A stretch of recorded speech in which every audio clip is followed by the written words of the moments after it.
Perang Dunia Kedua berakhir di Eropa bulan Mei tahun 1945. Jerman di bawah Adolf Hitler kalah telak. Pasukan sekutu Amerika Serikat, Inggris Raya, Prancis, dan Uni Soviet keluar sebagai pemenang. Mereka menghadapi tugas besar untuk mengurus Jerman yang hancur berantakan.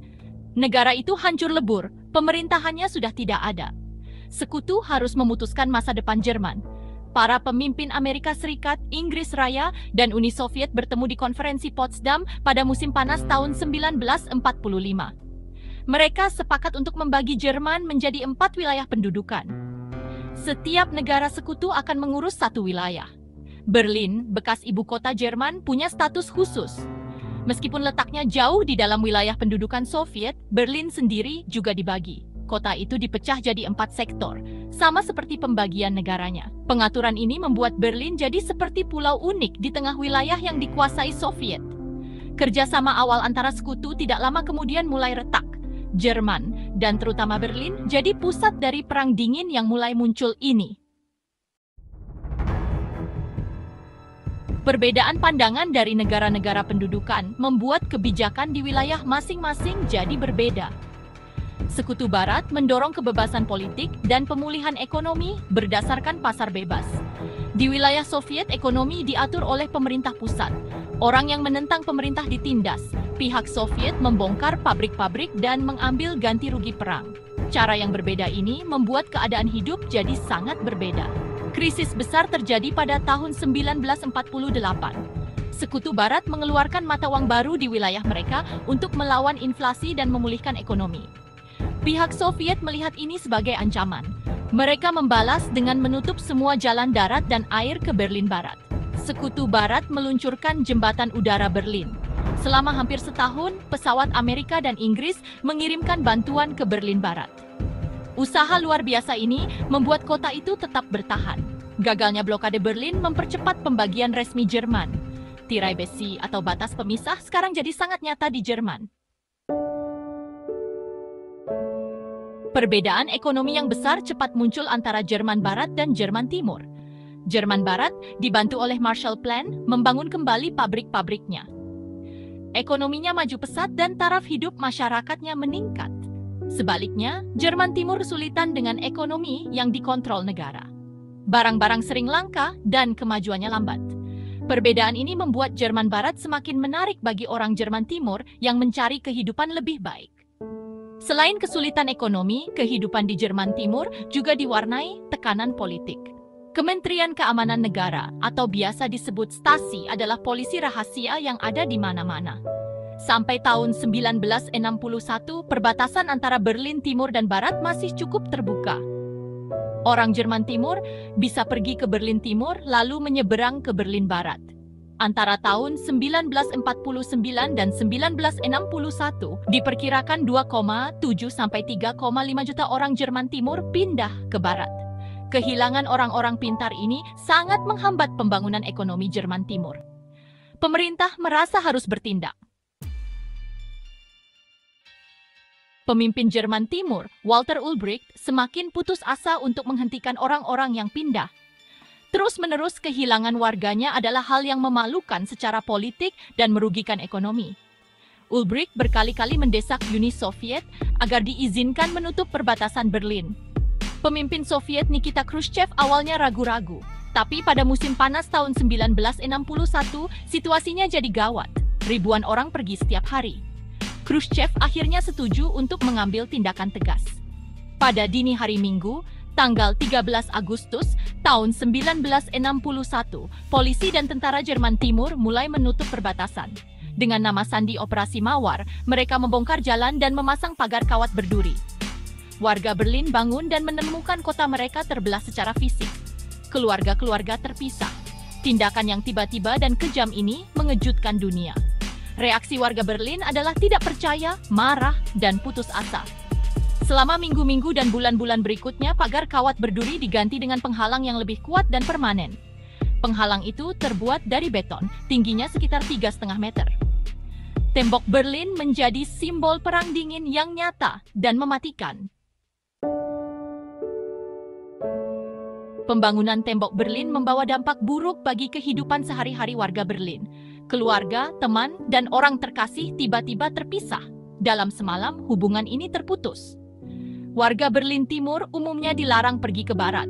Meskipun berbahaya, banyak orang Jerman Timur mencoba kabur melewati tembok. Setidaknya 140 orang tewas saat mencoba melintasi tembok Berlin. Tembok Berlin bukan cuma penghalang fisik. Tembok itu jadi simbol paling kuat dari Perang Dingin. Tembok itu mewujudkan tirai besi yang membagi Eropa menjadi dua kubu yang bermusuhan, Barat yang demokratis dan Timur yang komunis. Tembok itu adalah bukti nyata dari pertentangan paham. Tembok itu menunjukkan kepada dunia sejauh mana pemerintah komunis akan bertindak untuk mengendalikan rakyatnya. Selama hampir 30 tahun, tembok itu berdiri sebagai monumen suram bagi benua yang terpecah dan dunia yang berbahaya. Di Barat, tembok Berlin dikecam banyak orang. Tembok itu dianggap sebagai simbol kekejaman komunis dan penindasan hak asasi manusia. Tapi, pemerintah Jerman Timur menggambarkan tembok itu dengan cara yang sangat berbeda. Secara resmi, tembok itu disebut benteng perlindungan antifasis. Propaganda mengatakan tujuannya adalah untuk melindungi Jerman Timur dari serangan Barat. Hanya sedikit orang di Barat, atau bahkan di Timur, yang benar-benar percaya alasan ini. Tembok Berlin menjadi latar belakang untuk pernyataan politik yang kuat.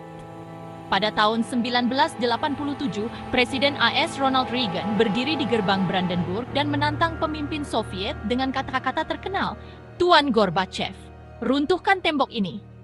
Momen-momen ini menekankan betapa pentingnya tembok itu sebagai simbol di mata dunia.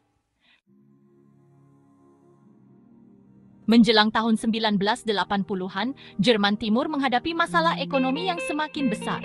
Ekonomi yang dikontrol negara tidak efisien dan tidak berkembang. Negara itu semakin tertinggal dari Jerman Barat dalam hal taraf hidup dan kemajuan teknologi. Warga semakin kesal dengan kelangkaan barang, perumahan yang buruk, dan polusi lingkungan. Perubahan besar juga terjadi di Uni Soviet. Mikhail Gorbachev menjadi pemimpin pada tahun 1985. Dia memperkenalkan kebijakan glasnost atau keterbukaan dan perestroika atau perubahan ekonomi. Gorbachev memberi tanda bahwa Uni Soviet tidak akan lagi ikut campur urusan militer negara-negara sekutunya di Eropa Timur. Karena terinspirasi oleh perubahan dari Gorbachev dan keinginan untuk berubah, gerakan protes semakin kuat di Jerman Timur. Yang paling terkenal adalah demonstrasi hari Senin di Leipzig. Puluhan ribu, lalu ratusan ribu orang berbaris dengan damai. Mereka meneriakkan slogan seperti, "Kami adalah rakyat," menuntut perubahan, pemilu bebas, dan kebebasan bepergian. Perkembangan penting lainnya terjadi pada musim panas tahun 1989, ketika Hungaria mulai membongkar pagar perbatasannya dengan Austria. Ribuan orang Jerman Timur memanfaatkan kesempatan ini untuk kabur ke barat.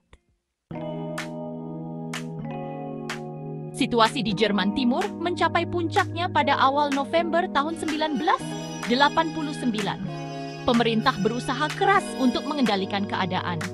Pada malam tanggal 9 November tahun 1989, seorang juru bicara pemerintah, Günther Schabowski, mengadakan konferensi pers. Dia akan mengumumkan peraturan perjalanan baru yang lebih longgar bagi warga Jerman Timur. Ketika ditanya wartawan kapan peraturan baru ini berlaku, Schabowski tampak tidak yakin. Dia melihat catatannya lalu berkata, "Sejauh yang saya tahu, ini berlaku segera, tanpa ditunda." Ini adalah sebuah kesalahan. Pengumuman Schabowski yang membingungkan itu disiarkan langsung di televisi. Berita menyebar dengan cepat ke seluruh Berlin Timur. Ribuan warga Berlin Timur berbondong-bondong ke tempat penyeberangan di sepanjang tembok. Mereka menuntut untuk diizinkan lewat. Para penjaga perbatasan kewalahan.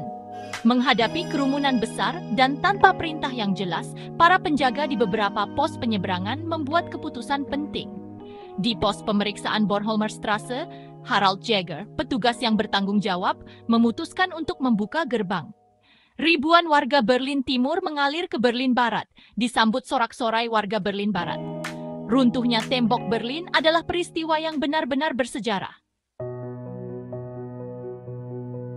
Runtuhnya tembok Berlin pada tanggal 9 November 1989 memicu serangkaian kejadian cepat. Pemerintah Jerman Timur dengan cepat kehilangan kekuasaannya. Seruan untuk penyatuan kembali Jerman semakin kencang. Kanselir Jerman Barat Helmut Kohl mengambil langkah pertama. Dia mengusulkan rencana untuk bersatu. Perundingan internasional yang dikenal sebagai Pembicaraan 2+4 diadakan. Perundingan ini melibatkan 2 negara Jerman dan 4 negara sekutu yang dulu. Mereka menyelesaikan urusan luar negeri terkait persatuan Jerman. Pada tanggal 3 Oktober 1990, kurang dari setahun setelah tembok runtuh, Jerman secara resmi bersatu kembali. Proses menyatukan 2 bagian negara ini menghadapi tantangan besar. Ekonomi Jerman Timur butuh banyak sekali suntikan dana. Tembok di kepala atau Mauer im Kopf, perpecahan dalam pikiran, butuh waktu lebih lama untuk dihilangkan daripada tembok fisik. Runtuhnya tembok Berlin melambangkan jatuhnya komunisme di Eropa Timur. Saat ini, hanya sebagian kecil tembok Berlin yang tersisa sebagai pengingat perpecahan kota itu. Kisah tembok Berlin terus dikenang, mengajarkan pelajaran berharga tentang perpecahan, harapan, dan perdamaian.